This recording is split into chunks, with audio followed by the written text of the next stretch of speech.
the client's going to be a plea? Yes, Judge.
On the record in the matter of the state of Michigan versus Sarah Draco, 26-00169. Anna Buckingham for the people requesting a practice under 8.120 under the supervision of Art Buxton. Motion to practice is granted. Erin Robinson, Assistant Public Defender for Ms. Greco. Ms. Greco was scheduled today for a PM for assault with a dangerous weapon. And then there was count 2 of domestic violence. It looks like the office for the plead guilty to the domestic violence.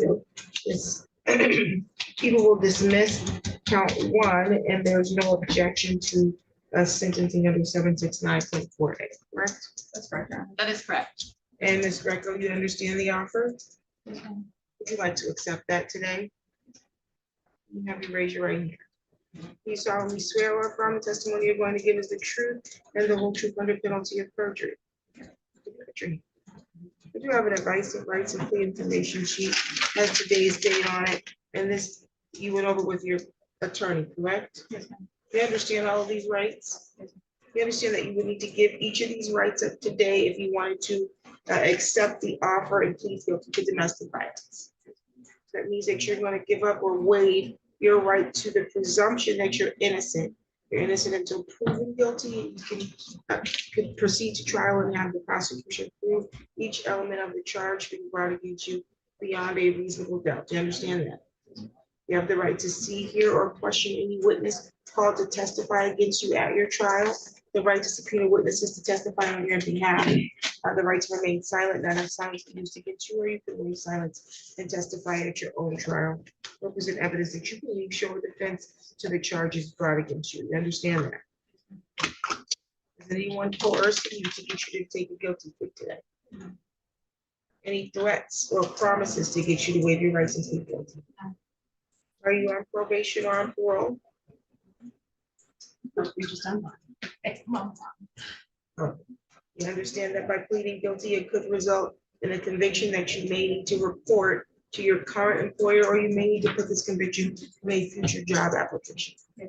It also can have an impact on where you can travel or get immigration status. You understand that? Yes.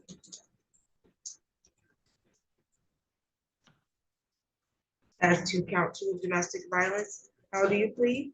Guilty. Is that because you believe you're guilty? Factual basis. Yes, Your Honor. Ms. Greco, on January 17th of 2026, were you at the area of 1110 Highland in the city of Lansing, County of Ingham, state of Michigan? Yes, ma'am.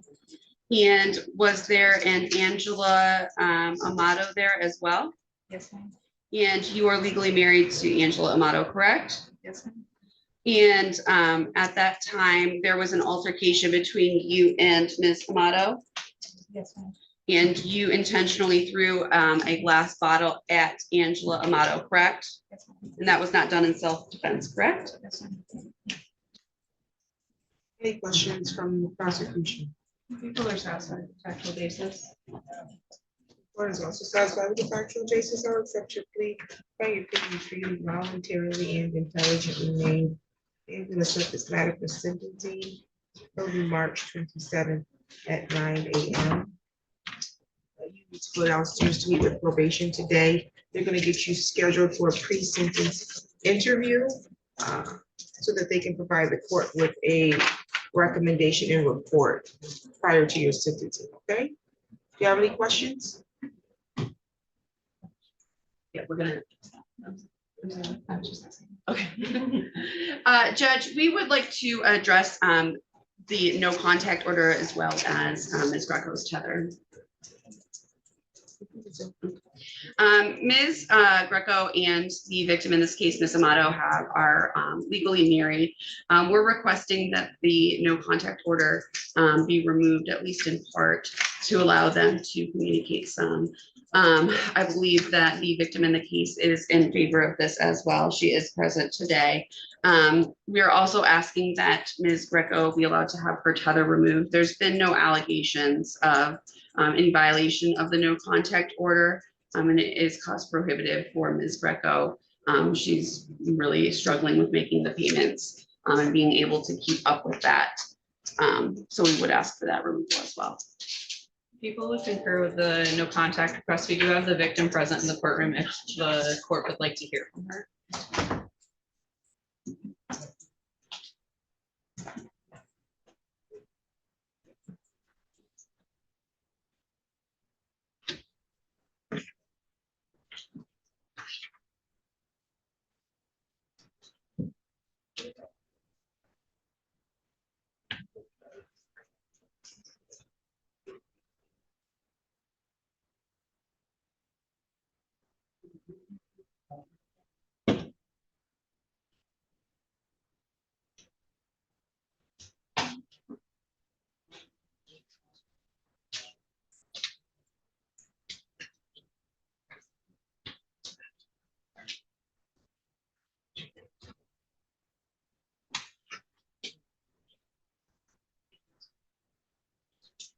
You said the victim is present. She is, yes. I don't know.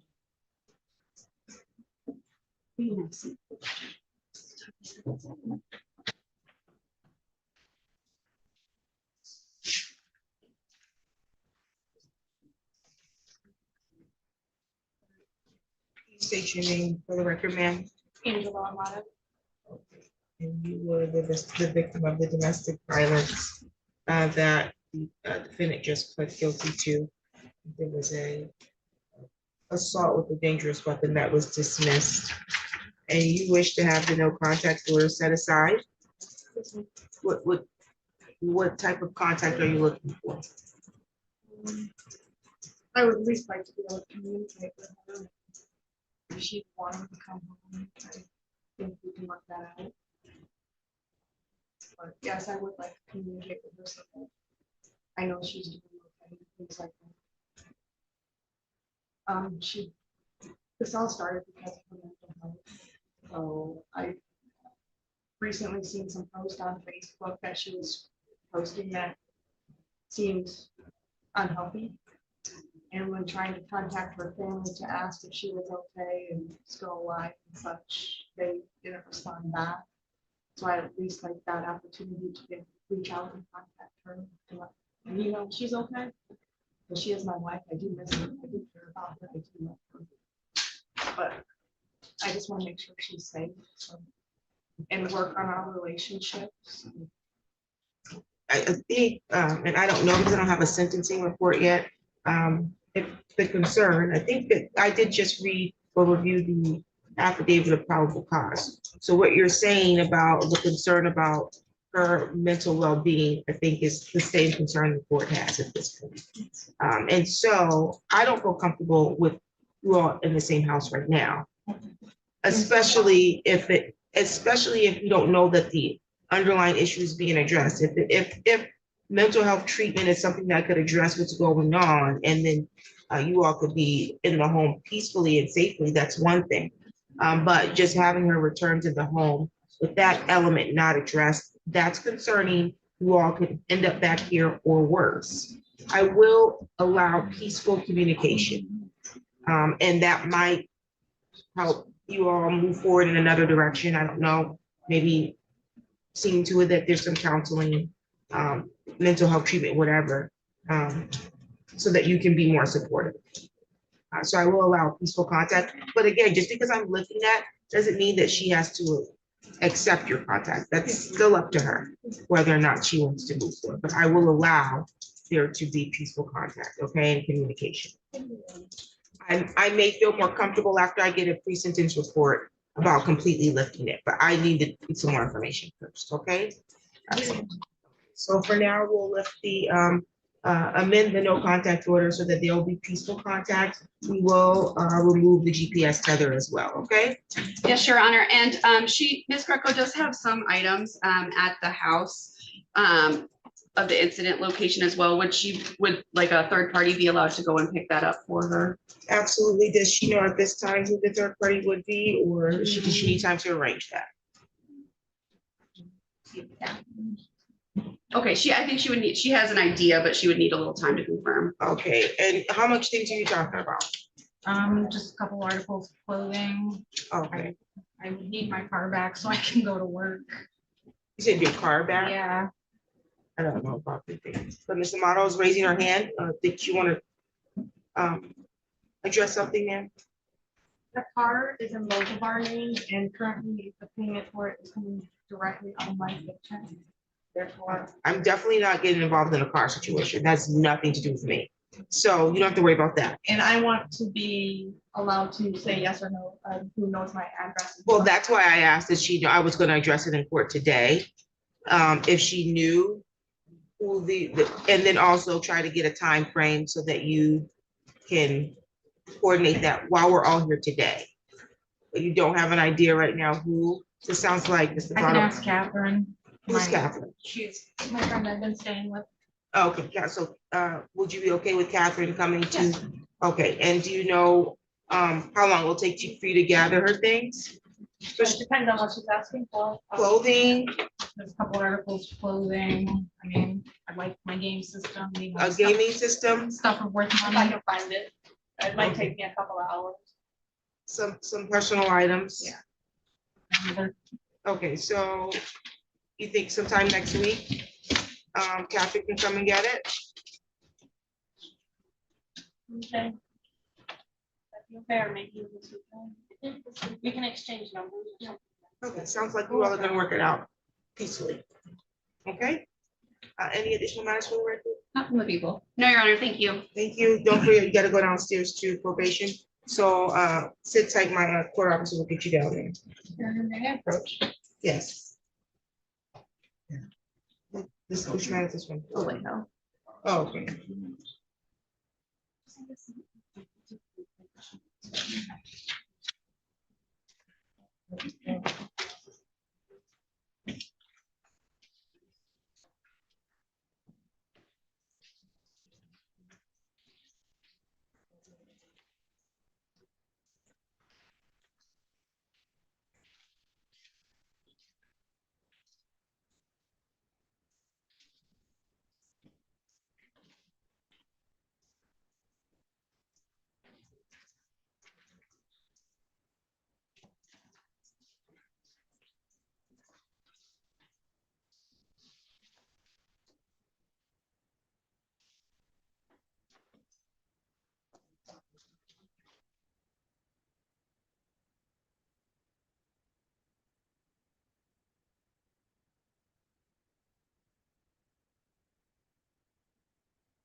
Have Mr. Alejo up here? Yes. Okay, State of Michigan versus Eduardo Alejo, 26-001988, appearance, please. Anna Buckingham for the people. Jacob Rowley on behalf of Mr. Alejo, who is present to my right. Okay, Mr. Alejo, you can stand. Today was the date that was scheduled for a preliminary examination. I see that there's an offer for him to plead guilty to, just an added count two. Added count two. Yeah. of malicious destruction of property, 200 to 1,000. And we're amending count one. Yes, so it would be one count of entry without permission. And a second count of malicious destruction of property, 200 to 1,000. Okay, so I'm just trying to work this out so you know how to write these on the police sheet.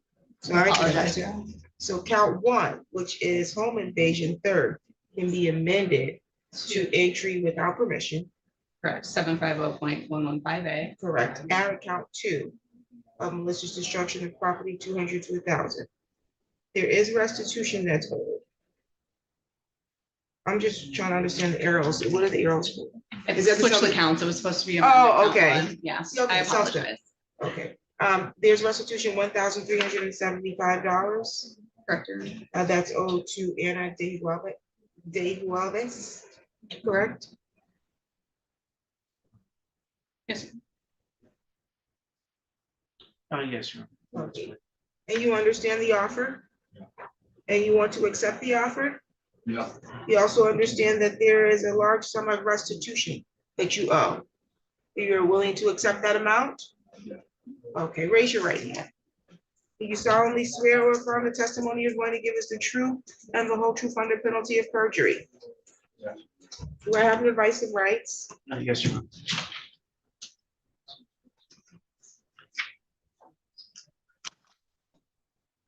Thank you. Okay, Mr. Alejo, this is your signature? Yeah. And you went over these rights with Mr. Raleigh, correct? I'm sorry? Yeah. And you understand all of these rights? Yeah.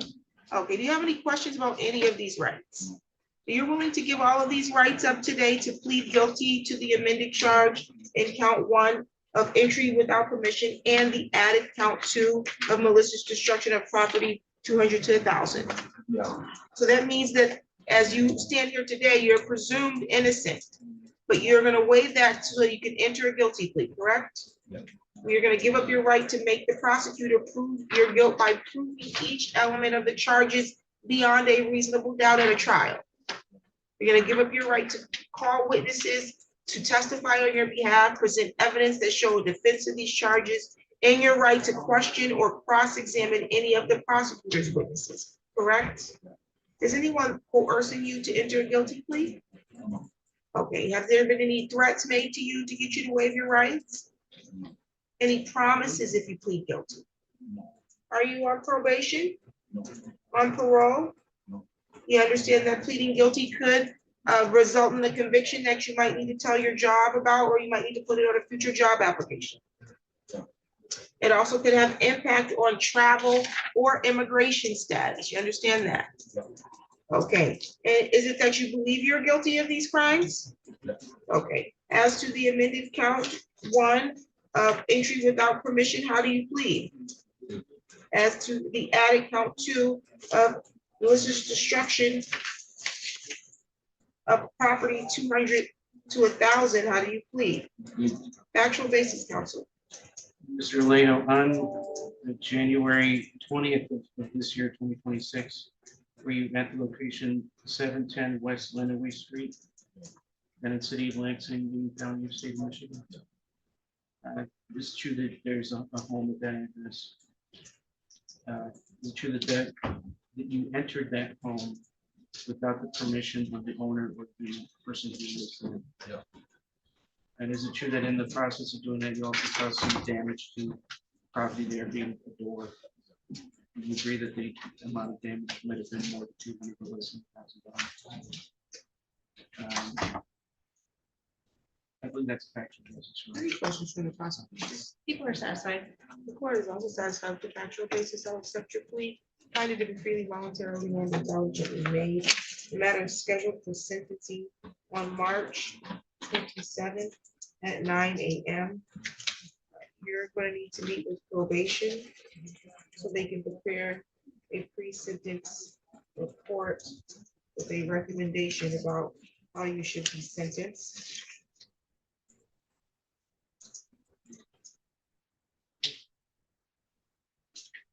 However,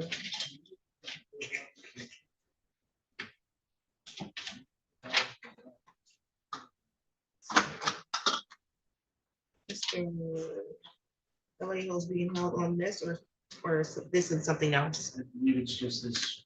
My concern about Mr. Vallejo is he don't come back to court, or he runs out of court before we can take care of his matter. That's my concern with Mr. Vallejo. Understand, Your Honor. Where could you reside if you were released from custody? Where could you live? I go to a friend house.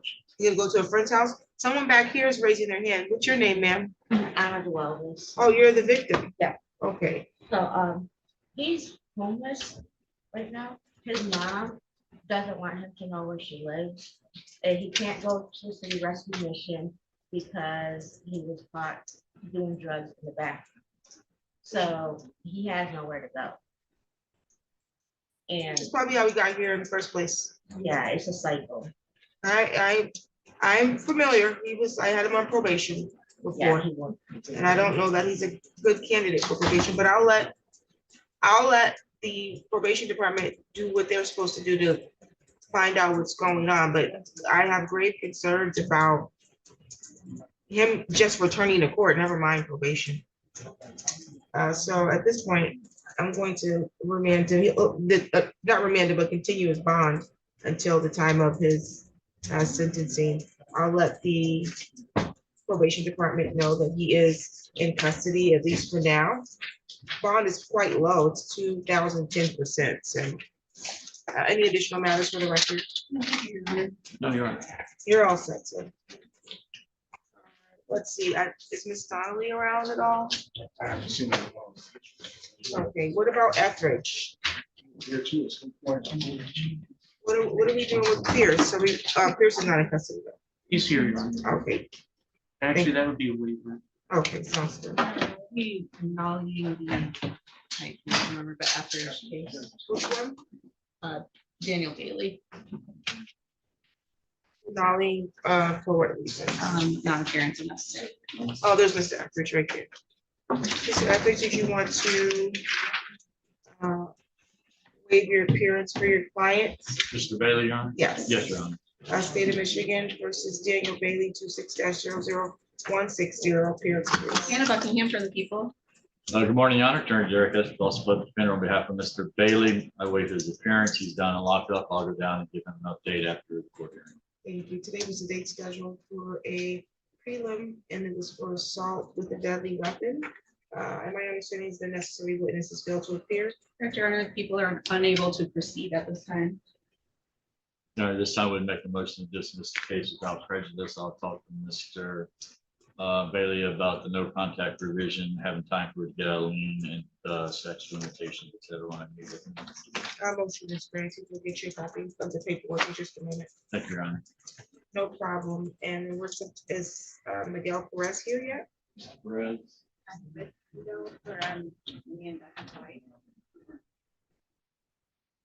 Said he's not here. I don't know here yet. It was a PCC, he treated as a PCC, Your Honor. He's on Zoom. I said. I don't know if he's on Zoom or not. I don't see anybody up there. I will try to call him. It's only 9:32, so. Okay. Mr. Raleigh has Pierce. Okay, on the record in the matter of the state of Michigan versus Jordan Pierce, 23-02860, appearance, please. Good morning, Your Honor. APA Barb Luxon on behalf of the people of the state of Michigan. Jacob Riley on behalf of Mr. Pierce, who's present to my right.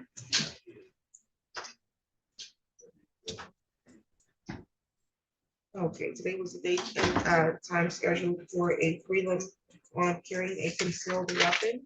And my understanding is that we're not running an exam, is that correct? That is my understanding as well, Your Honor. That is correct. Okay, what are we doing? There would be an unconditional waiver of this case of the preliminary examination to bind the case over to circuit court, is my understanding. Yes, Your Honor. Okay, was there an offer to follow him to circuit court? Because this is a carrying concealed weapon, there is no offer at this point. That communication will continue in circuit court. Thank you.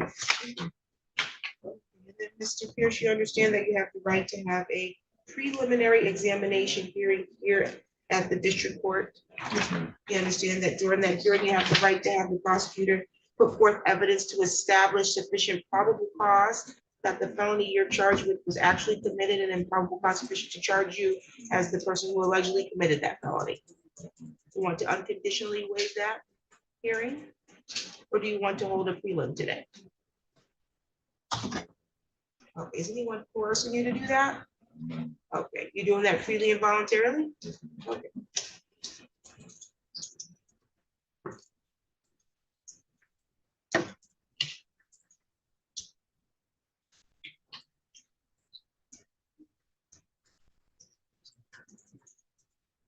Thank you. Okay, your bind over date's gonna be February 18th. That's not a date you need to appear in court. That's a date the circuit court's gonna receive the file from the district court. They'll then set a pretrial date. Your attorney will be made aware of that, okay, sir?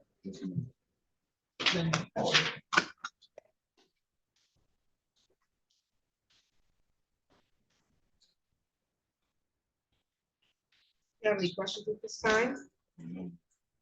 Bond set at 2,000 PR will continue. Any additional matters for the record? No, Your Honor, thank you. No, Your Honor. Thank you.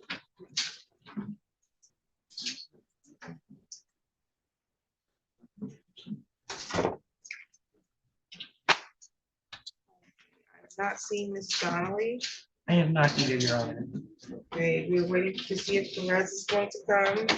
And then Markel Winfrey, that's you? No.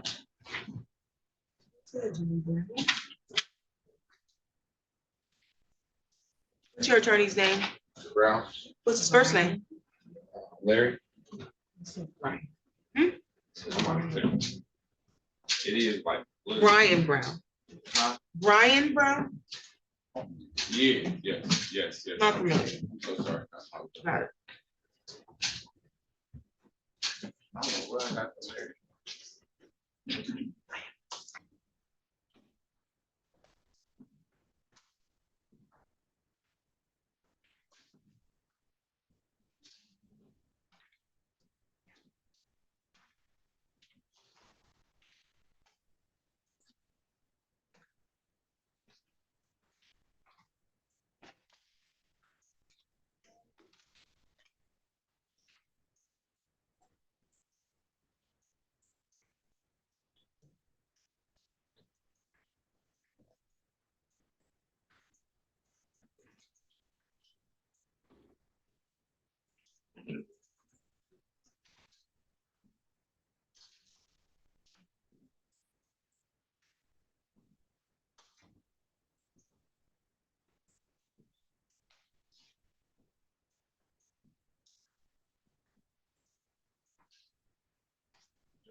Stand in front of the shoulders, right here. Has Mr. Austin checked in? He's in jail. Oh, he's in the jail, okay.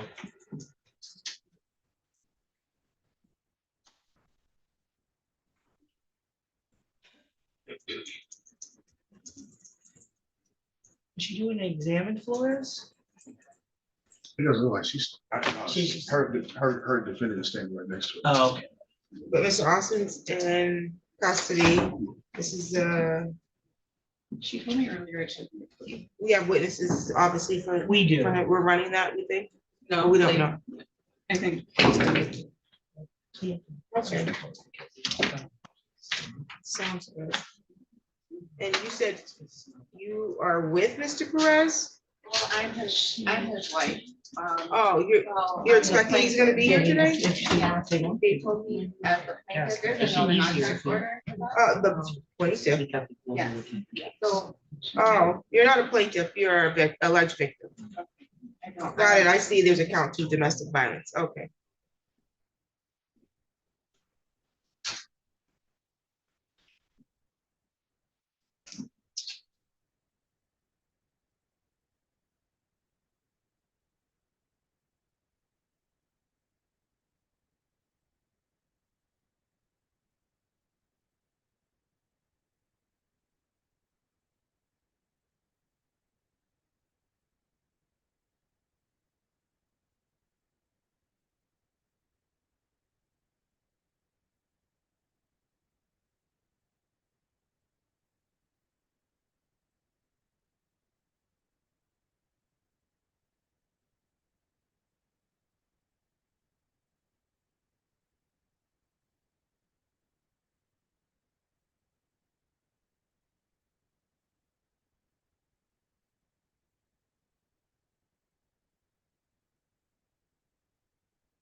Oh,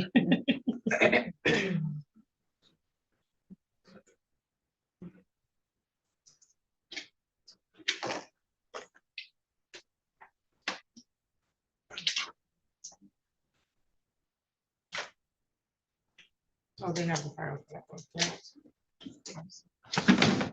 What are we doing with Perez? General Perez, we're asking that the court set for another probable cause conference. Is still in the process of retaining Mr. Blackman.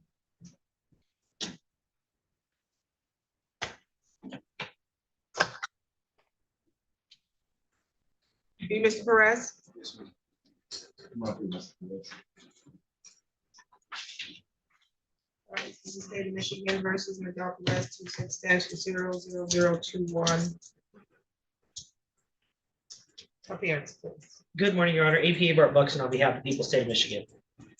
Morning, Your Honor. Attorney Derek Esper, also public defender on behalf of Mr. Perez, who is in the courtroom standing to my right.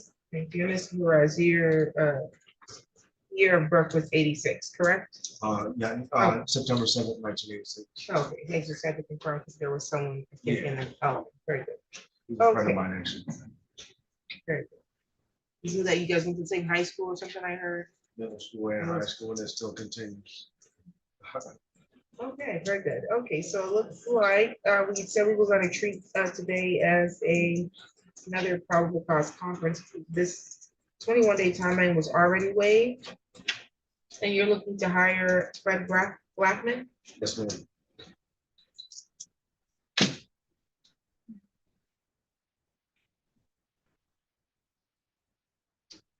Okay, so we'll get you a new court date for another PCC. Sure. We can do the February 19th date February 19th. at 9:30 instead of 40. Oh, it was? Yeah. I don't know why it's not in there.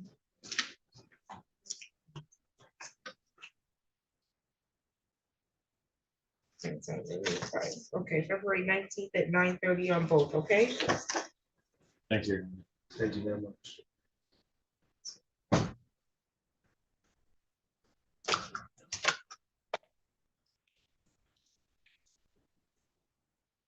Do you have any questions at this time? No, Your Honor. Okay, bond and file number 26-00145 is 2,500 personal recognizance. That will. Oh, let me see here. I think on that file, we did not waive the 21 days. So on that file, you have the same right to have your preliminary examination within 21 days of the date that you were arraigned. It was scheduled for today. You want to waive the timeline? So it could be reset to February 19th as well? Yes, ma'am. Okay.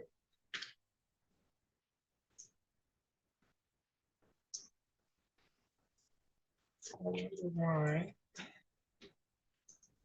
the judge only addressed that on one file and then wrote me 21-day waiver on that one. Nonetheless, we've taken care of it. Bond and file number ending in 21 is 3,000 personal recognizance with a no contact order that will continue. Any additional matters for the record? I do have a question. Yes. Am I not supposed to see my kids? I have no control over whether or not you can see your kids. I have nothing to do with that. Yeah. There's no contact directly or indirectly with the alleged victim in this matter. Your Honor, I would just let the defendant know I've spoken to the victim recently as today, and she is intending on getting a third person to be able to have the kids to have that contact be allowed. I don't even know why there should be a third person. I'm sorry. I'm confused at why there should I'll be a third explain that person. to you. It's letting you talk on the record. Okay. Thank you, Your Honor. No That's it. problem. How old are the children? 14, 12, 10, and 6. 14-year-old you can communicate directly to. 14. You just can't send a message through the 14-year-old to the 14-year-old's mother. But there's not a court order preventing you from talking to your child who's 14 and probably has their own phone. Yeah. So, yeah, so I don't know what the concern is. And I will just say up to very recently, the victim was under the impression she was not allowed in any way to have that, so that should be something that might change soon. I explained to her the entirety of the contact order. Yeah, there's a no contact order. You can't have contact directly or indirectly. However, you have teenage children and preteen children. If you're looking to schedule or make arrangements, I think you can communicate that with the 14-year-old. I'll even amend the order to allow peaceful communication by way of the 14-year-old relative to arranging visitation only. You know, like dad's gonna pick us up at this time. Obviously, they would have to tell their mom that. So that's a third-party communication. I'll allow that. Your Honor, just so the court knows, the mother is in the courtroom. She was here before he was. I know, Your Yeah, Honor, just so she is hearing what's going on. Yeah, so she made it clear that's how I knew there was a no contact order. She was here early. I don't believe, and when I mentioned it should also state on the record that he could contact the 14-year-old directly. She nodded her head. So I don't. Yeah, they all have phones, even the 6-year-old, and you contact them all the time. Yeah, so does that answer your question, sir, about how you can see your children? No, it was just like, as if it was like, The CPS officer is the one who said that it should be Oh. If you got a child protective case going, I have nothing to do with that. I asked the CPS, lady as well, and she said she had no idea. So I know. there's no family court order preventing you from seeing your children or ordering supervised visitation? The mother, said that there was, but I didn't see any evidence of it. You need to contact, because this is not the family court. Yes, So even if I allowed for you to have peaceful contact, if the family court said you can't have contact with the children, you can't have contact with the children. So you need to get with the family court, which is right around the corner, and find out what court order, if any, is there so that you can make appropriate arrangements, okay? I will not touch my bond until you do that, Okay, okay? thank you very much. I No appreciate problem. Any additional matters? Not from the people, Your Honor. Thank you. No, Your Honor, thank you. Thank you. This is State of Michigan versus Tony Austin, 25-03739. Appearance, please. Good morning, Your Honor. APA Burt Buxton on behalf of the people of the state of Michigan. Good morning, Your Honor. Assistant Public Defender Sarah Donnelly on behalf of the defendant Tony Austin, who is standing to my right. Okay, Mr. Austin has a claim today for receiving, concealing stolen property that be in a vehicle. Police officer free the vehicle and controlled substance selling. How are we proceeding? Your Honor, our office does have our witnesses here today. However, it's my understanding that Mr. Austin plans on unconditionally waiving his right to preliminary examination, dividing the case over to circuit court. If that is the case, the people would also be in agreement. Counsel? That is correct, Your Honor. There was a global resolution made to defense. If Mr. Austin were to waive in this case, as well as one in East Lansing, there is an agreement in circuit court to plead guilty to count 2, resisting an obstruction, and the prosecutor's office will dismiss the rest. So that's what we're hoping for when we're waiving this, Your Honor. And I do want to make a bond request. And Your Honor, I would agree that that is the plea agreement. I understand that the East Lansing case is not part of this docket, but just so it is also on the record, there would have to be a plea in that case for the plea to the R&O to go through. Yeah, I had a note from January 30th. It looks like the offer was a global resolution that included the matter before 54B. So that's consistently to the information I had there. And so, Mr. Austin, you understand that you have the right to have a preliminary examination on these charges here in the district court? And you understand that the purpose is to require that the prosecutor establish sufficient probable cause that a felony was committed and probable cause sufficient to charge you as the person who committed the felony. You understand that? You wish to unconditionally waive your examination? Is there anyone coercing you to do that? Any promises if you waive your exam? I find your waiver to be freely and voluntarily made. The matter will be bound over to the circuit court by the date February 18th. That's not a date that you appear in court. That's a date the circuit court is going to receive our file, okay? Your next court date will be a pretrial in circuit court. Ms. Donnelly will be made aware of that, okay? Bond was set at 300 cash shorty after failure to appear for a year. No, it was not for a year. I was gonna say, it looks like there must have been maybe they didn't change the year on the stamp, but it does say January 2nd, 2025. Okay, let's see, looks like he was arraigned in December. He's supposed to appear in courts on January 2nd and then failed to appear. And then what happened on January 12th? I was caught on trying to help family members move around. Okay, you Yes, got ma'am. picked up? Yes, ma'am. Okay, And I did not know. you didn't know that you had court? Yes, I know I had court, but I didn't know what date. I had my days mixed up. And What day did you think you had? Well, I thought it was gonna be a little bit probably like on the 17th or something like that. Why do you think that? Because, you know, the new year. And Because the new year? not just because of that, Your Honor. You thought because it was a holiday, you was gonna have some a little time? Yes, ma'am. I don't know why you thought that. You get 21 days from the date you're arraigned till you gotta have an exam. Apologize. You don't gotta apologize to me. Just gotta apologize to yourself. You're the one sitting in jail because you failed to come to court. Yes, You gotta apologize to yourself I've been doing because it's that. probably not great in there. No, it's not. And you I'm in couldn't, a lot of pain. you in a lot of pain? Yes, ma'am. Pain for what, sir? Have arm damage. Your arm? When he was arrested, there was some damage done to his wrist from cuffs. And so he's been complaining of nerve damage and numbness. And so you were just randomly helping someone like move and the police picked you up?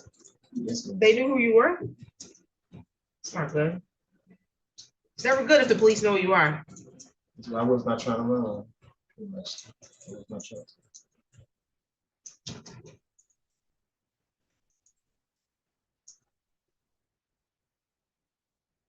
I think that they have a different opinion. That's good. I'll let you all sort that out on your own. What are you requesting, Ms. Donnelly? Your Honor, he has been, like you said, the bond is set at 300 cash surety. He was arrested and on January 12th, so it's been almost 4 weeks. He's not been able to post that.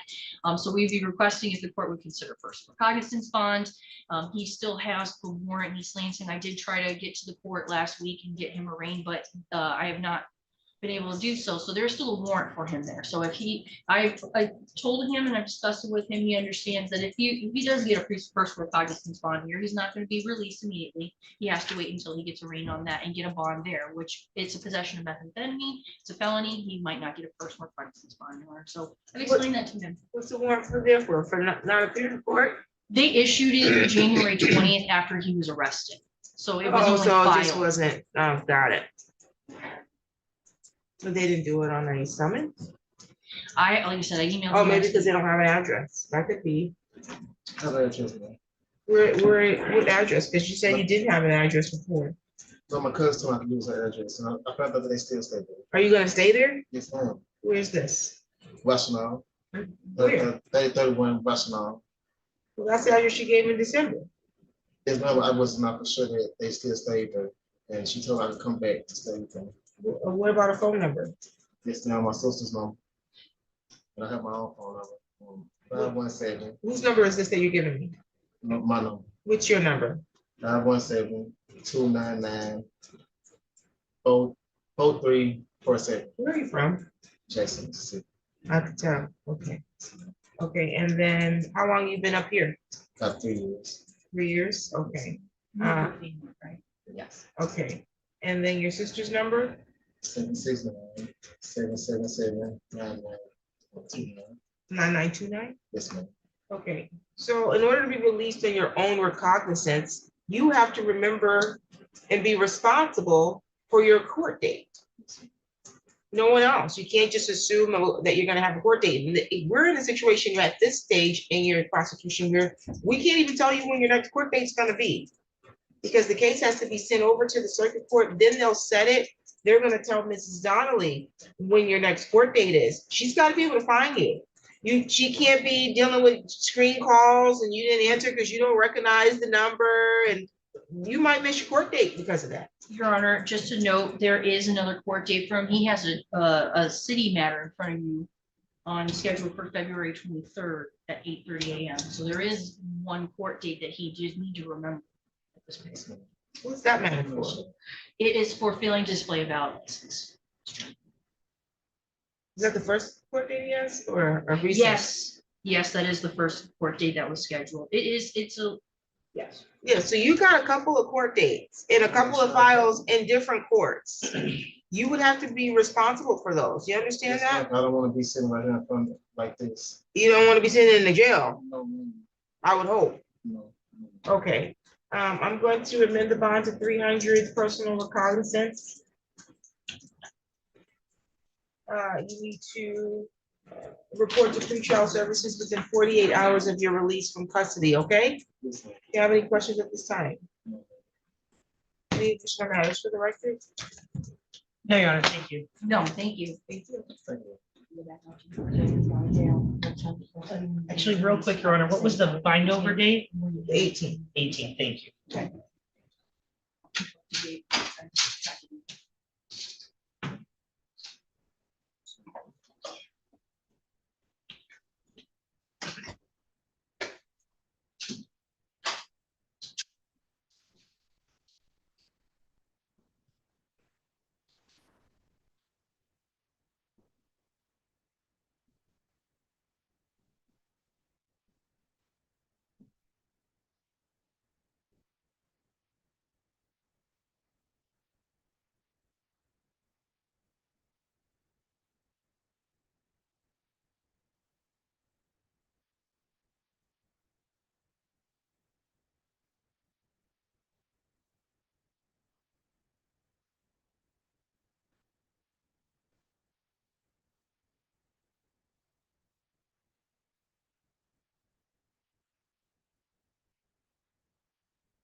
Okay, on the record in the matter of the state of Michigan versus Markel Winfrey in 25-01645.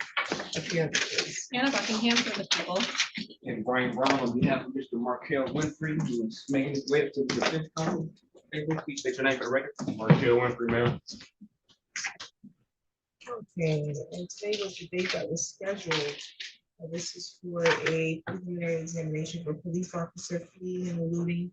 And Mr. Brown, you had to come from Detroit, correct? Yes. Okay. Since I asked him what his attorney's name was, because we weren't familiar. And he said it was Larry Brown, but I said, I'm not familiar. I'm not familiar with Larry Brown or Brian Brown, but that's why, because you had to come from Detroit. Okay, any preliminary matters before we begin the exam? Not for the defense. Not from the people. You can call your witnesses. People will be calling Sergeant Scott Williams. I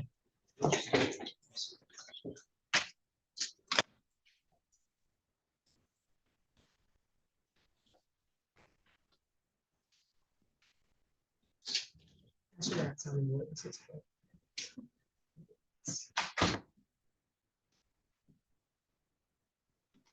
believe it's a two-person exam. Oh, okay.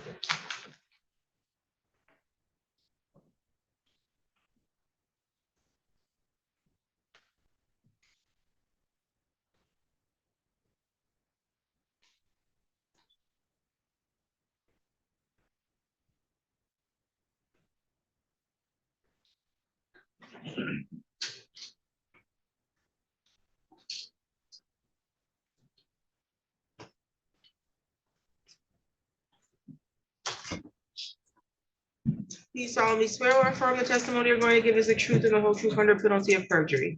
You can have a seat. State your first and last name and spell both. Sergeant Scott Williams, SCOTT, Preston Williams, WILLIAMS. You can proceed. Thank you. Hello, Sergeant. How are you currently employed? With the Michigan State Police. Okay, and how long have you been working in that capacity? I've been in the Michigan State Police for 10 years, and I've been in my current role for just over 2. Okay, and are you currently a sergeant? Yes. And what are some of the duties associated with your job? Currently, I'm the sergeant of our Secure Cities Partnership, which is an initiative with the Lansing City Violent Crimes. And basically, all we do is Violent Crime Task Force in the city, and I run the state police portion. Okay, and were you working in that capacity on or about March 13, 2025, around 5 p.m.? Yes, sir. Could you tell me a little bit more about the Secure Cities Partnership? So the Secure Cities Partnership is Michigan State Police is going to be your officers that you see in uniform. Then LPD has their Violent Crime Initiative, which is like undercover officers, and we work hand in hand doing violent crime incidents. Additionally, we will assist like the ATF, narcotic team, things like that with search warrants, traffic stops. Things of that nature. Okay. And you were working in that capacity on March 13, 2025? Yes, And while working that day, did you have reason to respond to the address of 1029 Lathrop Street? yes, ma'am. And is that in the city of Lansing, County of Ingham? Yes, ma'am. And what was your reason for dispatching to that address? So we were at briefing with Lansing's SOS narcotic team. They advised that they were doing a search warrant on Lathrop Street. And while we were doing a search warrant, they advised that surveillance said that the subject might have been getting into a vehicle and leaving soon, so we started moving that way. And then prior to us and START, which is Lansing's SWAT team, getting to the residence, they said they were assessing the vehicle. Okay, so did your focus from assisting with the search warrant shift at that point? Yes, ma'am. And were you then pursuing that suspect? Yes, they told us where the suspect was headed and they wanted to track the suspect. Okay, and were you made aware where you should be looking for that suspect? Yes, it was coming down Wall Street. Okay, and are you aware of the name of the suspect who you were focusing on? Yes, What was his name? Markel Winfrey. Okay, and at that point, were you aware of what Mr. Winfrey looked like? Yes, so at the briefing for the search warrant, we provided with his Secretary of State photograph, so his driver's license photograph. Okay.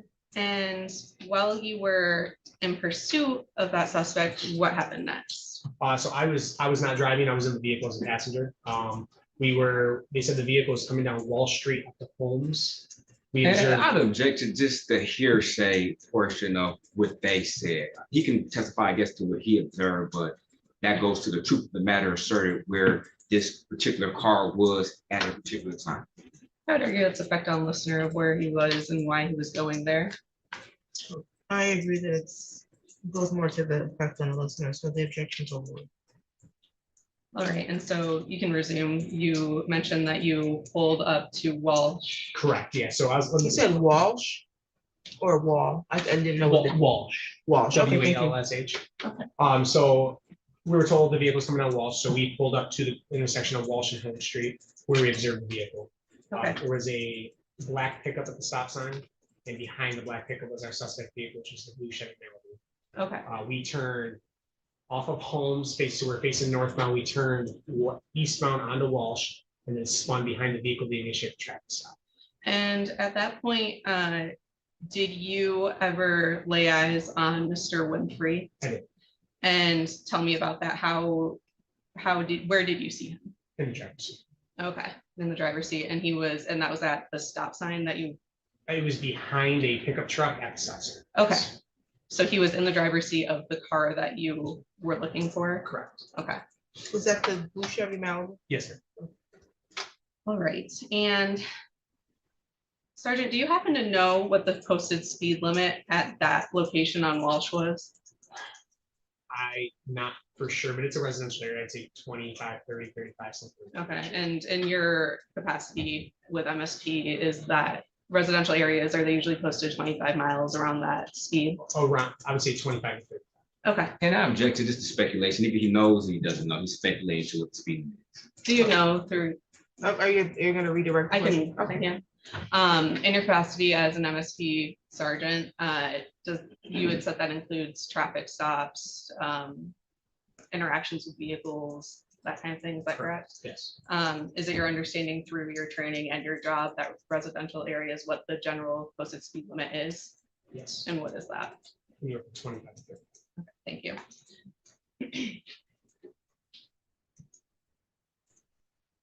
And so you said that you saw Mr. Winfrey in the driver's seat of that Chevy. What did you do next? So I was, like I said, I was in the passenger seat. And who was driving? Trooper Harsh. Okay, We pulled up, kind of like, we weren't able to totally get around the vehicle, kind of like to the side of it, activating emergency lights. At this point, I think the black pickup that was in front of him probably saw our lights, so the black pickup didn't move either.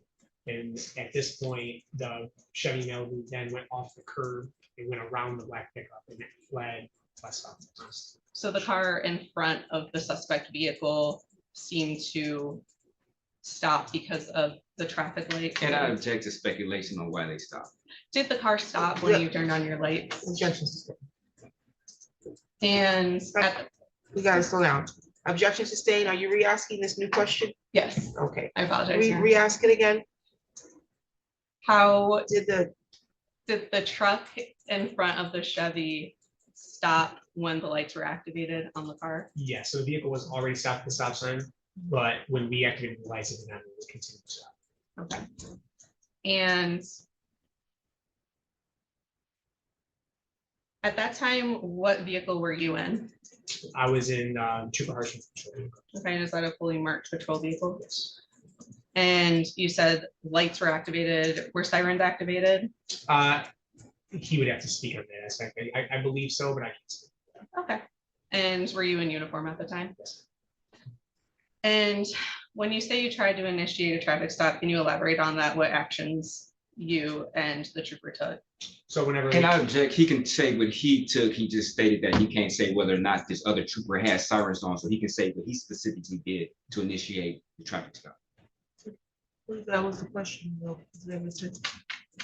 I'm asking what was done to initiate a traffic stop. So. Okay. To clarify, I get it. He can only speak to what he did. Correct. You can answer. Do you need her to repeat the question? What was done to initiate the traffic stop? The emergency lights. Okay. Okay, what does Mr. Winfrey do at this point? He pulls off to the right side of the roadway, which would be the north side, onto the curb, like the sidewalk. It goes around, there's like a telephone pole there, so it goes around that, back onto Walsh. Okay, and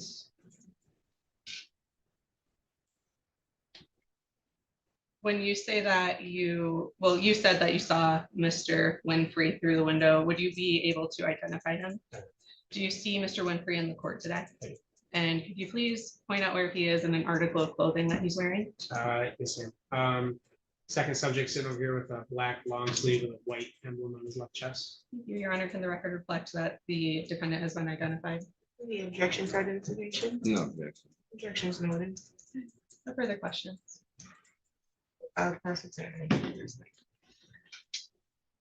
Morning, trooper. Morning, sir. Is it? It's Sergeant. Sergeant. Okay, Sergeant. Sorry. So you stated that you had a briefing prior to you going to this address? Yes, sir. Okay, and where was the briefing at? So they hold it at it's called the Start Barn, which is the location for the SWAT team up at the airport. Okay, and how far away from this briefing is the location? Roughly. Probably 10-minute drive. 10-minute drive, okay. Now, you indicated that at some point in time, you allegedly got some type of notice that the suspect was, whoever this was about to leave, correct? Yeah, we received information from surveillance that the subject they were watching was about to get into the vehicle. Okay, and where were you when you got that information? I believe we were just clearing the Start Barn when they said they saw him walking outside around the vehicle. Or near the vehicle, or I can't remember the exact information, but they gave us information saying that they thought he was about to leave. Okay, so you're still about 10 minutes away, correct? Roughly, give or take, nine to 10 minutes, okay. And then you stated that, I guess you and your partner got into the car and started to proceed to that area, correct? And then you received information that the suspect had left, correct? We were really close to the residence when they advised that he had left. We were probably was really close. I think on Pennsylvania and Walsh, so within several blocks. Several blocks, okay. So you weren't at the location when this individual left, correct? Correct. Okay, yes. And you stated you received information from surveillance? Yeah, it was, yes, on the same area. It would be fair to say that surveillance would be in unmarked cars, correct? Yes. Okay. And then you allegedly received information that the suspect turned on a particular street? They advised he was traveling, would be westbound on Walsh Street, coming up the hills. If you know, was surveillance following this car? I believe so. We had surveillance on the residence and we had surveillance around following, also with Start. There's a lot of surveillance. You say you believe so, are you sure? Well, I know we had a lot of surveillance vehicles around, but they were given this information, so it was not on Walsh, so they had to follow. We couldn't see it from the house. So you're speculating. So you don't know personally, definitively, whether or not somebody was following this car. True? I guess that's sure. Yeah. Okay.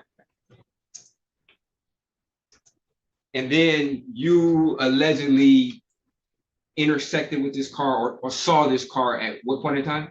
When it came up to the stop sign behind the black pickup at Walsh. Okay. You weren't given a license plate, were you, of this vehicle? I don't recall if we were or not. Okay, but had you been given one, you would be able to say, yes, I was giving this particular pertinent information. You would agree to I that, mean, right? I would, yeah, that would be part of it, yeah. Okay. And you stated what kind of car is this? Chevy Malibu. That's a very common car, correct? Correct. Okay. Now, you allegedly saw this Secretary of State photo at the briefing? Yes. Do you know when this photograph was taken that you were seeing? No. You don't? It would say on this image, but Okay, but did you put that in a report or anything like that? no. So you don't know if it's an outdated photograph? No. Okay, you don't know if individual's appearance would have been changed or appear different from the photograph date from the date of this particular. Objection calls for speculation. No, he's asking, does he know or not? So it doesn't cause speculation. Objection overruled. Yeah, I don't know the date from the photo. Okay. So you don't know, do you know if the individual in the photo, if you know, had braids? And yes. The person had braids? Yes. In the photo? Yes. Okay. Did you like upload a picture of that Secretary of State photograph like to your police report? No. You did?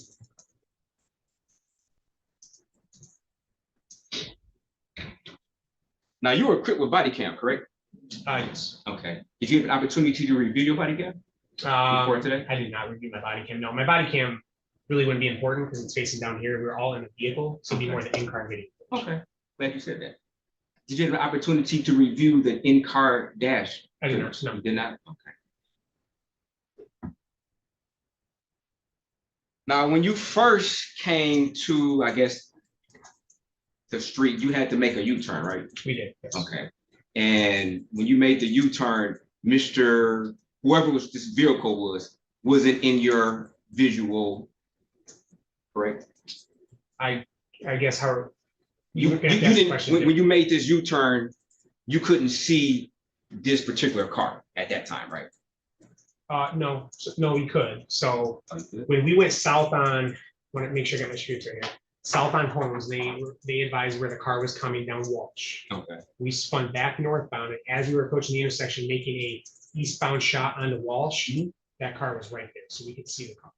Okay. And we could see the driver at the same time. Is there a way I can just tap into, do I can just plug in this? So in this courtroom, that plugin doesn't usually work. The best way to work is to log into my Zoom. Okay. And we can get you the Zoom ID, and then you can share your screen. Okay, and what's the Zoom ID? Zoom ID is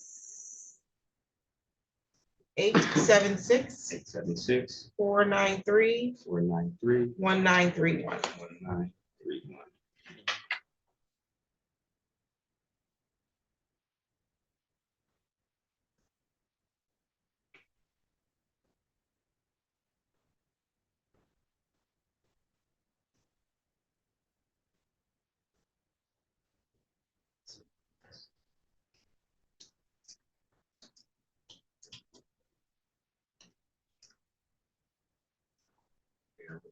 No worries.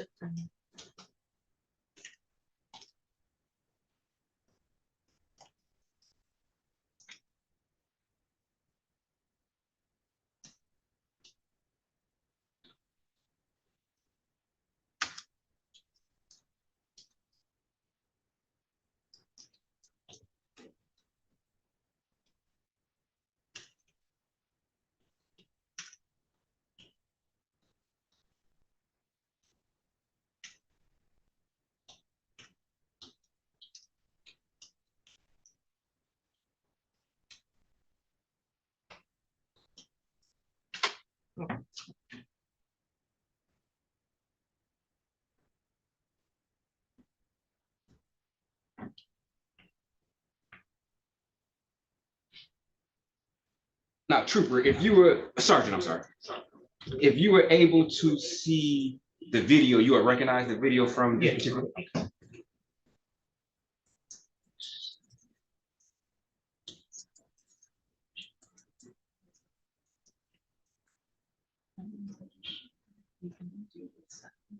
I don't think this video is stopped.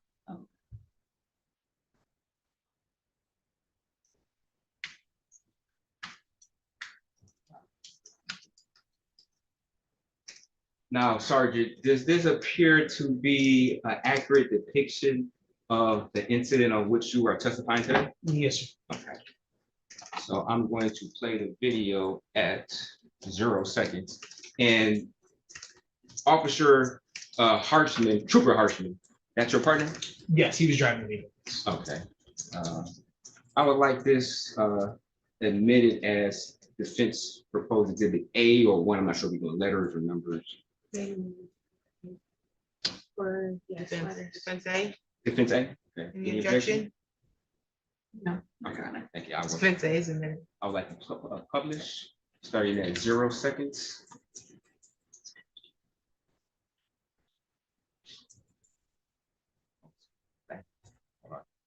Did the video come with the, I will say, did it come with that writing on it? That's why I was. Yes, it came with the writing on there, which is it's great. Actually, the writing is Yes, thank the coordinates very and helpful. stuff. And okay, I'll play. I don't know why it's speaking like this. Right, sometimes there's a lag.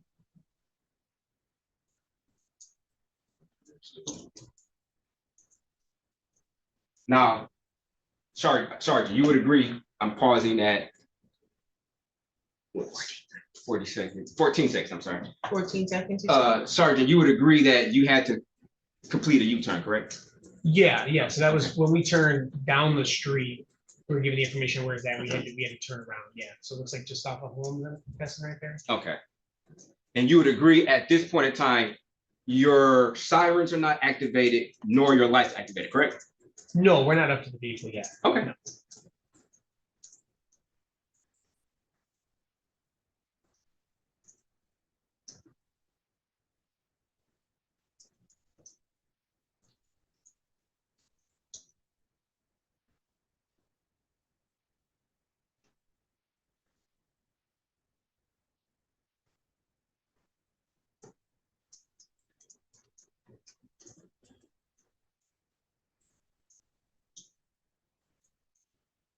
And I'm gonna pause at 44 seconds.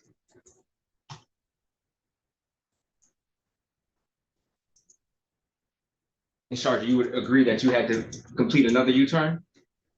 Yeah, because we were facing, I guess, eastbound. He was facing westbound. So when he fled, we had to do a Okay, U-turn. without using the term fled, you would agree that at this point in time, you never came over your PA and said, hey, individual in whatever car, stop. You would agree to that, right? Yeah, we never. Okay. Thank you. You'd agree that your sirens never came on where you hit your sirens to indicate to anybody in the vicinity that you may wanted them to pull over, correct? So I'm not driving, so I didn't hit the sirens. I wouldn't be one of the ones that hit it anyways. At this point, no. Okay, but you agree that watching this video, the sirens variable remained at 0, correct? It did. Okay, and you didn't yell out the window, say, hey, stop, did you? Okay. Continue at 48 seconds.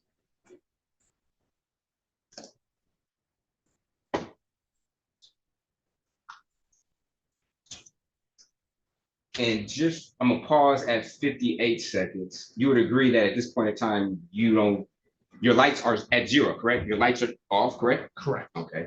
No sirens are on, correct? Correct. Okay. Oh, this is at, I'm sorry, 0:58 seconds, you said? Yes, Judge. No lights on? Yes. No lights or sirens.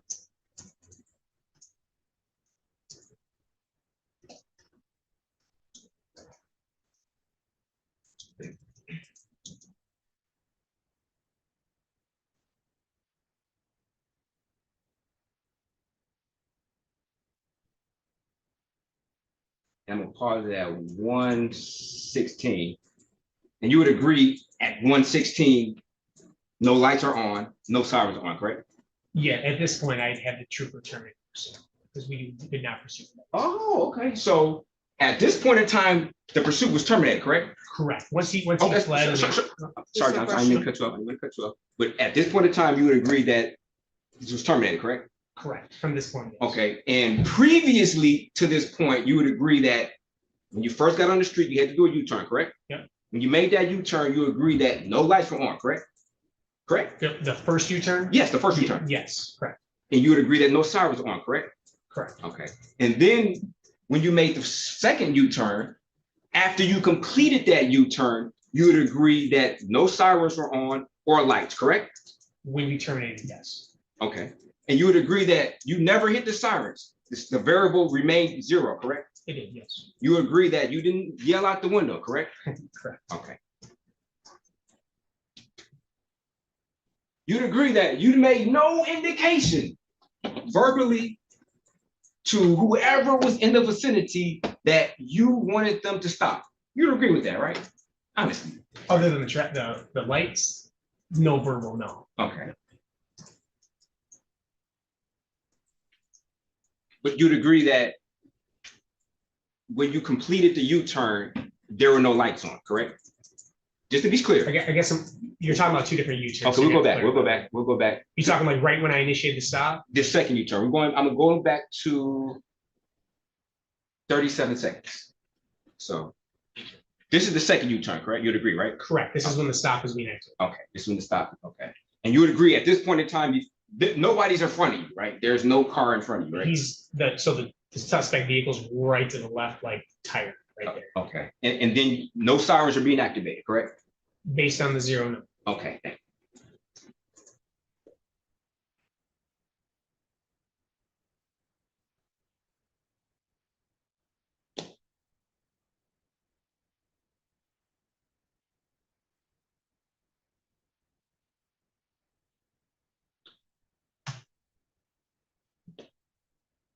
Back.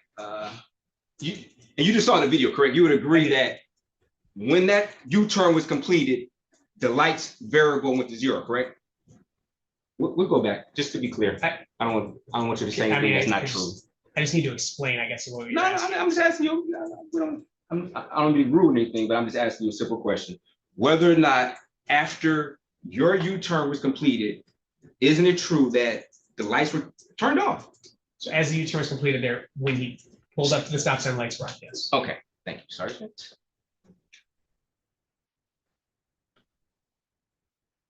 Thank you, Sergeant. No further questions. What time, the time stamp right here? I'm sorry, the time is 57 seconds. 57, okay, thank you. Redirect. Sergeant, you were just asked about the lights in relation to the U-turn that was being made. When the lights were on, you had mentioned that you were right, the car was right to the left and the tire was right there. How close do you recall the suspect car being to the patrol vehicle at the time the lights were initiated? Oh, 5 to 10 feet, very close, pretty much right next to each other. Okay, and when those lights were activated, what did the suspect car do at that moment? Pulled off the side of the roadway to the north, went up on the sidewalk, around the telephone pole, and then fled, continued westward. So in that image where we had the stop sign, were they actually going up that curb to the right? Correct. Okay, so your lights were activated and that vehicle then jumped the curb. Correct. And one moment, Your Honor.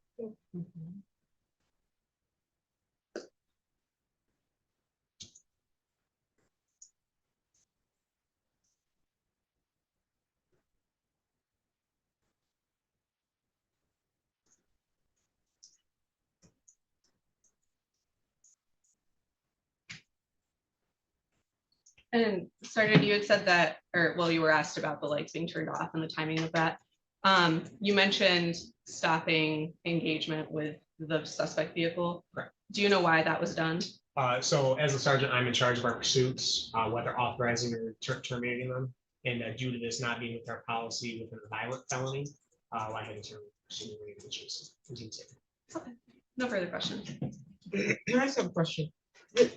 Is it on the body cam on the dash cam where the lights were actually activated? It's the notation of the script on the screen. Okay. That says light 1. Can you go back to where that is? Yes, I'll go back to that. I was go back right here. So right, okay. I'll go back. Okay, I'll go back. Is that what the writing is for? Yes. Okay, So it indicates siren. If it's 0, it's not on, 1 is on. Okay. So I would start at 30 seconds.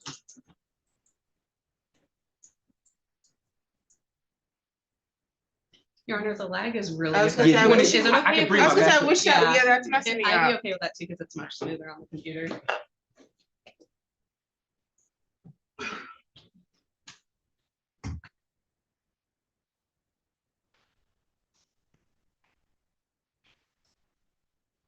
Oh, wow, it's not the same. Okay, okay, that's nine. Okay, we're doing, okay, 13. Okay, this is where the sirens are on. No, no sirens. Oh, Sirens- nothing, sirens- lights are on. Yeah, lights.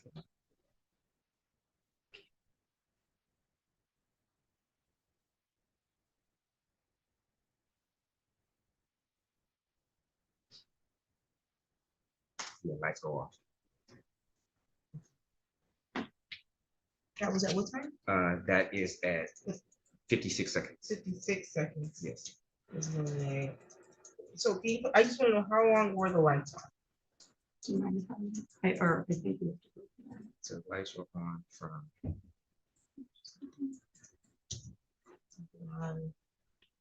So stop. So that's the black pickup truck. This is the vehicle that allegedly the defendant or subject is in. Okay. Okay. So lights coming on. Okay. And what time is that? 30 seconds. 30 seconds. Okay.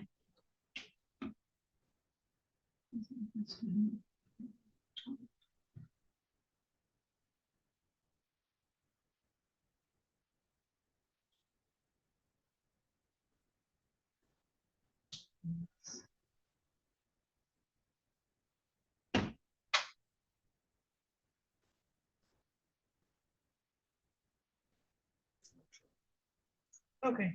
And can I ask a couple additional questions? Yes. Now, Sergeant, you testified that when you saw this particular vehicle, you had your lights on, correct? And you stated that this vehicle was a truck that was at the stop sign, correct? Correct? There was a truck at the, yes. Yeah, and you said after you put your lights on, this particular truck remained standstill, correct? It did. Okay, so let's watch this video because I'm kind of curious. If, just to be clear, so I'm gonna go back to 30 seconds.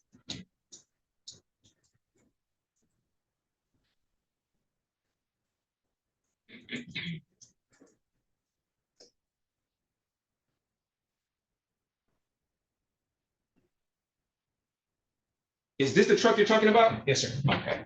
So we see this truck at 28 seconds.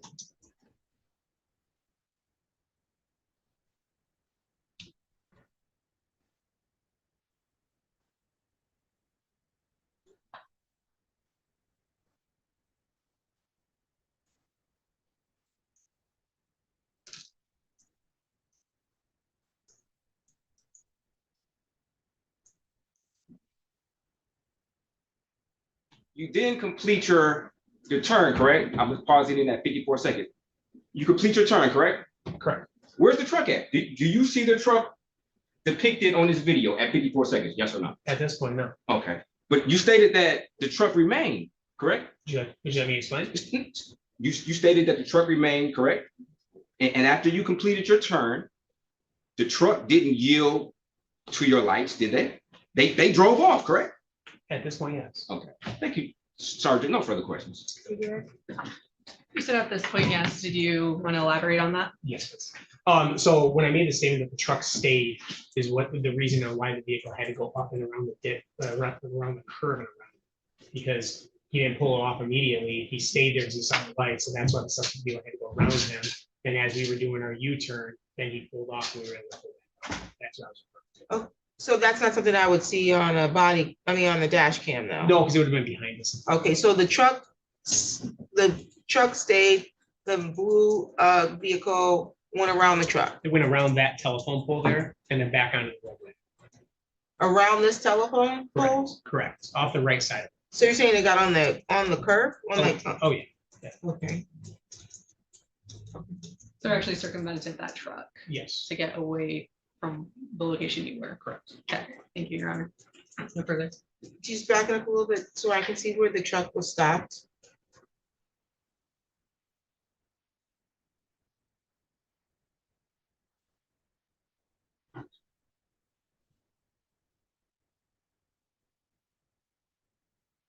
Okay, so right here where the truck is stopped, you're saying the Malibu goes up on the sidewalk between where this curb is for this house and this pole, correct?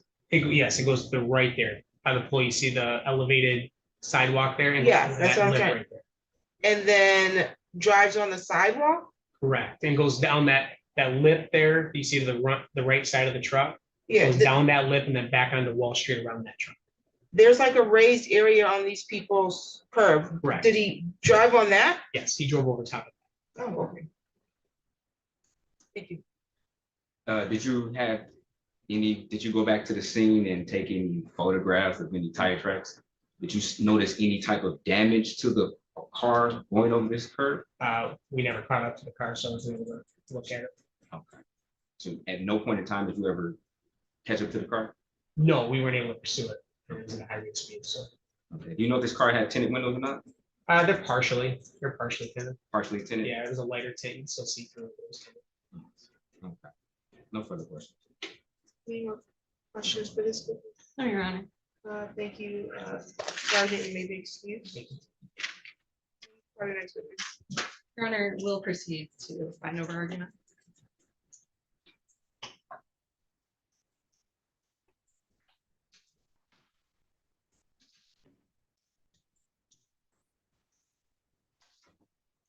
You can make argument.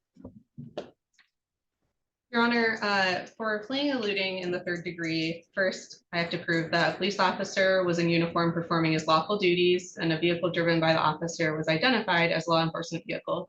We just heard testimony from the sergeant that he was in uniform in a fully marked patrol vehicle with another officer. We also saw through the video that that car had lights attached to it that were engaged at a certain point. We also heard that the reason for the response to that area, the Lathrop address, was because of a valid search warrant that was being executed in with other law enforcement. And so we just heard testimony about the purpose of the officer being in that area. We also heard that on the way to responding to that area for that search warrant, the sergeant and trooper that he was with were notified that they were to turn their attention to pursuit of a suspect leaving in that Chevy Malibu vehicle. Second, we have to prove that the defendant was driving a motor vehicle. We had identification by the sergeant. He had testified that he had prior been informed of, he had been provided a picture of this defendant. As they were passing this vehicle, he saw through the driver's window and made identification of Mr. Winfrey and that he was in the driver's seat. Third, that the officer ordered the defendant to stop his vehicle. We heard testimony that the lights were on, attempting to initiate that stop. And fourth, the defendant knew of this order. This is evidenced by the testimony. The people would argue that he fled jumping a curb to flee. Once those lights were initiated at that stop sign behind that truck, the defendant chose to jump that curb and go around to then escape. I would argue that this shows knowledge of that order to stop. Fifth, defendant refused to obey the order by trying to flee or avoid being caught. Again, we've heard about that curb going around, circumventing that entire vehicle in front of him at the stop sign, jumping the curb onto the neighbor's sidewalk. Six, that some portion of the violation took place in an area where the speed limit was 35 miles per hour or less. Your Honor, we heard testimony. Instruction are you reading from? I am reading from Model Criminal Jury Instruction 13.6C. Okay, very good. Yes. I'm sorry, I'm looking at number 6 and That's you're okay. down at number Yes, 7, 8. I That's selected why. the Okay. residential, yes. Thank you. We heard testimony from the sergeant that this was a residential area. I think the court can probably take judicial notice that generally, and from the testimony, the residential area is 25 to 35 is the standard posted limit. Because I believe the people have met all of these elements by a probable cause standard. We have that identification of the defendant through the window and all their elements. We would request the court bind over for fleeing a police officer in the 3rd degree with a habitual offender 4th notice. Thank you. And Judge, we would oppose bond over, first and foremost, them performing a search warrant allegedly is it's irrelevant. I think they're just trying to maybe throw some things into the court's, mind that I know the court's not going to take into consideration, but that doesn't matter. First and foremost, this officer, what valid reason did he have to stop Mr. Winfrey?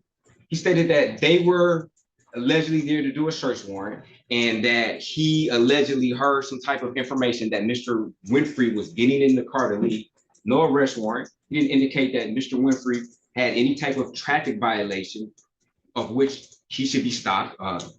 No blinker, nothing of the sort. He stated, which is, I believe, not truthfully, that originally that he saw this truck. And when he put his lights on, this truck remained at a standstill. We saw from the video that this particular truck was at a stop sign, and after the sergeant completed its U-turn, this truck was gone. This truck did not yield to the lights. How would this truck know that the sergeant was aiming for the car behind him? Obviously, these lights were no indication to anybody that a traffic stop was being performed. We saw him do a particular U-turn. It took him 20 seconds to complete this U-turn. From a reasonable standpoint, it would seem that he was pulling up to this particular yard and people were approaching. You saw people coming from outside, they were approaching. It seemed like his business was at this particular residence. He had no indication that he put his sirens on, yelled out the window, put on a PA, had any indication whatsoever to anybody, least of all Mr. Winfrey, that he intended for any vehicle to stop, especially if you're going the opposite way of a particular vehicle. He could have pulled inside of the vehicle. He could have pulled on the side of the vehicle and said, hey, pointed at him, you pull over, you pull over. Could have did a number of things. He had his lights on for all of what, 25 seconds? And 20 of those seconds, he was completing a U-turn. And after he completed that particular U-turn, he turned his lights off. There's no indication whatsoever that anybody would have been under any knowledge that this officer intended him to turn around or stop. Now, he states that allegedly Mr. Winfrey went over the curb and did all of this. From my observation of this video, it seemed that there's no room for Mr. Winfrey to go around this truck onto the curb, onto somebody's house, and then over a curb. Like, that just seems kind of far-fetched, especially from the vantage point where the officer would have been. He's in the passenger seat. So allegedly, when this is happening, his car is not even turned around in a position to even observe these particular things. So, Judge, even at a probable cause standard, we know this is not a trial, they have not met their burden for one, having even a purpose to even stop Mr. Winfrey. Least of all, any evidence that they notified Mr. Winfrey that he was being stopped and he then disobeyed that particular order. So, Your Honor, we would ask for this case to not bind over and be dismissed. Thank you. Any re-argument? Also, can you pull that video up on your computer again? Yes. So I can see, pull it up to the 54-second mark. You can re-argue. Sure. First, to just touch on the beginning of defense's argument of minimizing search warrant, that obviously is a valid reason for a response and the duties of the sergeant and trooper in that moment to be appearing, being told by the dispatch that we need you to redirect your attention to respond and pursue a person of interest in connection with that warrant. I don't believe it's reasonable for anyone to expect officers to lean out their window and yell, stop. And clearly it wasn't necessary in the situation because, as we heard from the testimony, the moment the lights were initiated, there was a desperate response, jumping a curb and fleeing. Additionally, I think defense is making a large deal about the truck not being in view of the dash cam, which I find highly overemphasized. I'd argue the truck absolutely knew that the lights were for him, because in that moment when the lights were initiated, the car behind him jumped the curb, went around a pole and pulled off. I think it's reasonable to understand why someone at a stop sign sees top lights behind them and the car behind them immediately jumps the curb and zooms off, for that car no longer to be in the area, because clearly this person behind me is fleeing from the police. They're not interested in me. Your Honor, we would just ask that you bind over based on this. Thank you. Well, stay with me, I got a couple questions. Yes. What is the lawful reason for the stop? Lawful reason is the pursuit of the suspect based on. A search warrant? There is a search warrant, and I do have a Search copy of warrant that. for The address that the defendant was seen. So that's not, how does that translate to how does that translate to a stop, a lawful stop of this person in a vehicle for a traffic stop? It was based on another ongoing investigation in connection to that search warrant. We don't have anything here. I don't think we have anything here that was put on this record that supports a lawful stop. I recognize that there was probably a search warrant, and we're not disputing that, but he said that they were executing a search warrant on an address of 1029 Lathrop. How does that translate to, I can just stop you randomly on the road for a traffic stop? Am I supposed to, what, I'm gonna stop you and take you back to Lathrop? I'm confused about that. I have more questions. The concern about, I think it's unreasonable. Officers don't usually yell out of the vehicle, hey, stop. But a state trooper vehicle has the ability to intercom. And that's reasonable. So that's my other question. Can you bring this to 50? I don't want to touch your computer. 54 sec, where the 54-second mark is?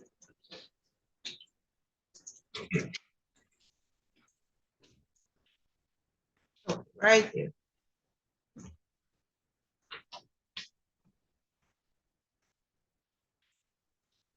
Because it's not very clear on the computer, but counsel, I want you to both approach here so that you can see my concern at the 54-second mark, unless you can share your screen again right at the 54-second. Sure.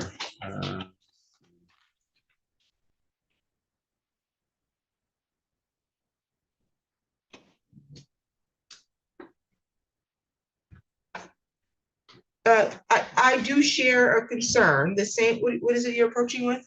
No, I thought you asked us both. Oh, yeah, Sorry, you're I can approaching sit the here. laptop. I can sit Okay. here. He shared it, that's why I said it. Oh, gotcha. I do share the concern that the trooper, the sergeant trooper testified that the black vehicle or a pickup truck had stopped.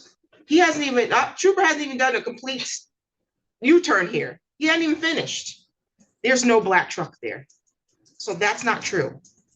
The black truck didn't yield because it's gone.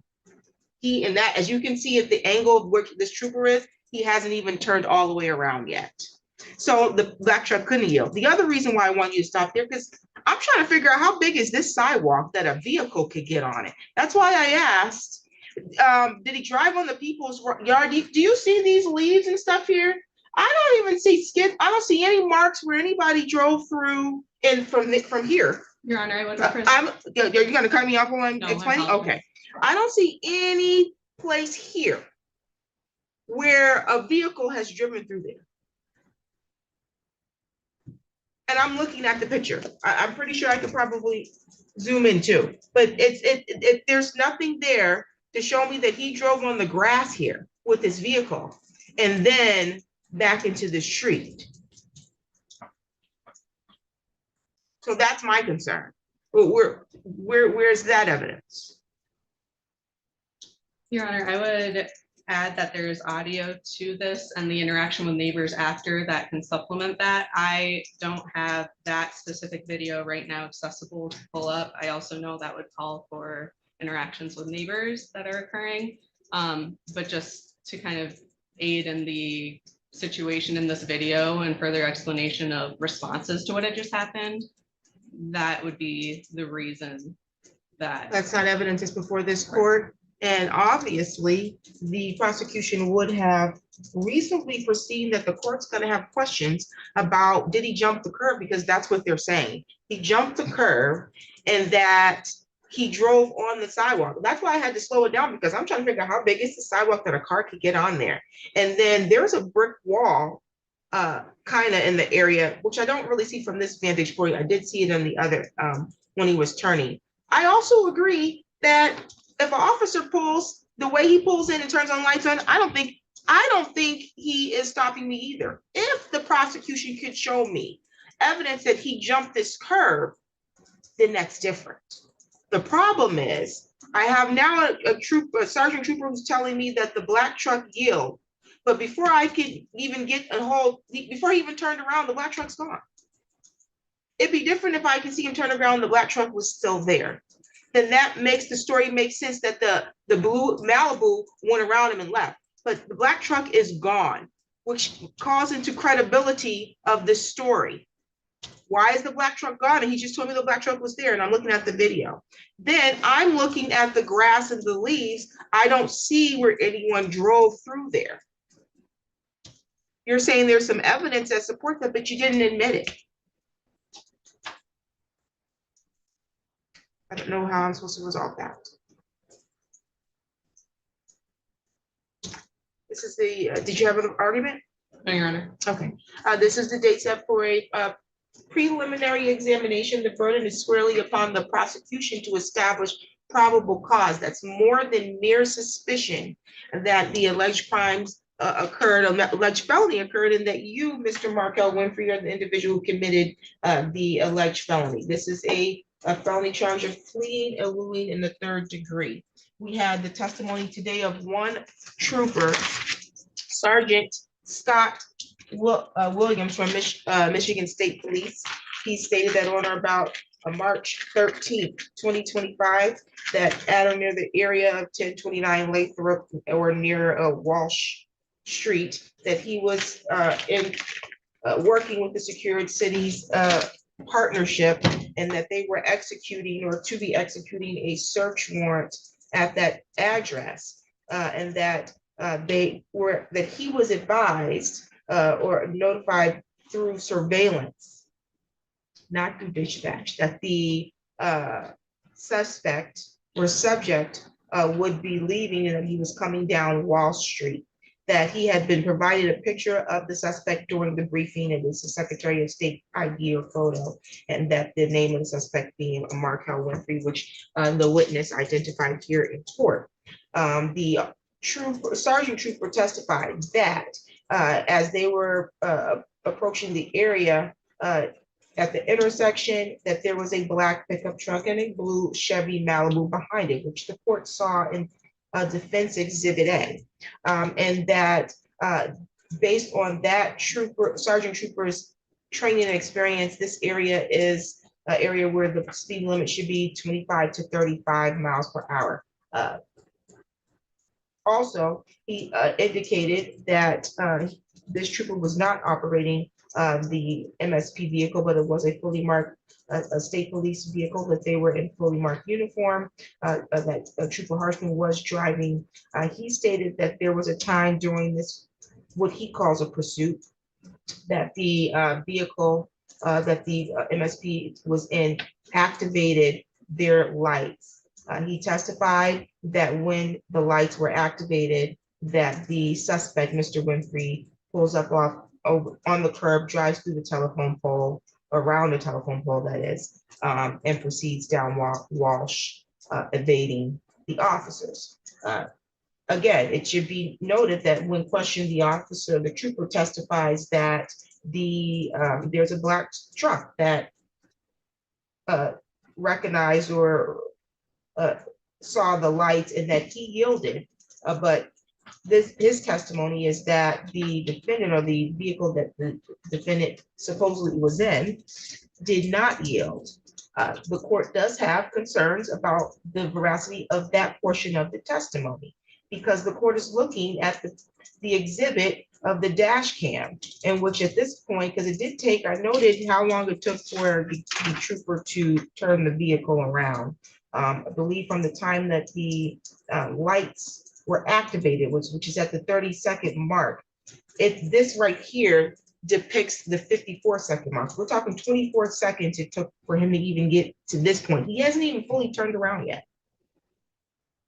And 24 seconds, which if you're in the pursuit or you're trying to stop me, and you're going in the opposite direction, you're gonna probably have to get behind me and turn those lights off within sooner than 30 seconds for me to assume that you're pulling me over.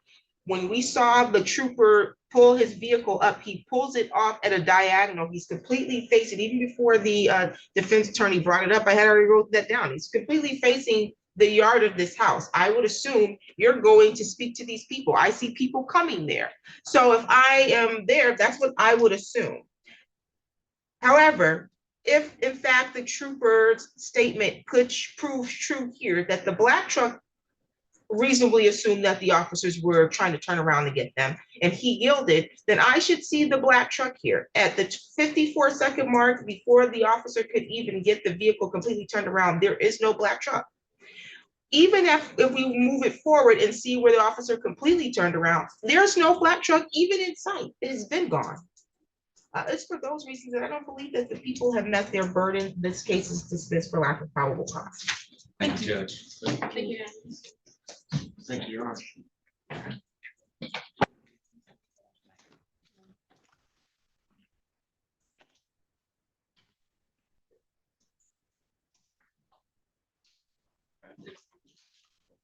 Everybody have a wonderful day. Thank You you. have safe drive.